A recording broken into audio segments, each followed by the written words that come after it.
خبر شامل کرتے ہیں ہمارے نمائندے deputy bureau chief zoom plus news Liaquatpur Jam محمد نواز پرارہ فریدی کی رپورٹ کے مطابق مظفر گڑھ ہومیوپیتھک ڈاکٹرز ایسوسی ایشن کا کیسر ہومیوپیتھک کلینک روہیلہ والی پر اہم مشاورتی اجلاس اور علمی نشست ہوئی۔ اس مشاورتی اجلاس میں MHDA صدر ڈاکٹر محمد فہیم، چیئرمین ڈاکٹر محمد قدیر، نائب چیئرمین ڈاکٹر ناصر ندیم، جنرل سیکرٹری ڈاکٹر کیسر عباس، legal adviser doctor Aman Ullah, نائب صدر ڈاکٹر محمد یاسر، تحصیل جتوئی مظفر گڑھ کے صدر ڈاکٹر محمد عارف، ڈاکٹر دل نواز، ڈاکٹر ندیم اختر، ملک مرید حسین نے شرکت کی۔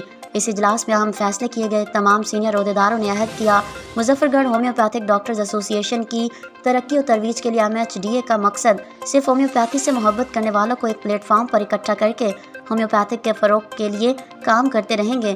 تمام ہومیوپیتھک ڈاکٹرز نے اسمبلی نشست میں اپنے اپنے تجربات اور علم شیئر کیے۔ آخر میں legal adviser doctor Aman Ullah نے کمال مہمان نوازی کی۔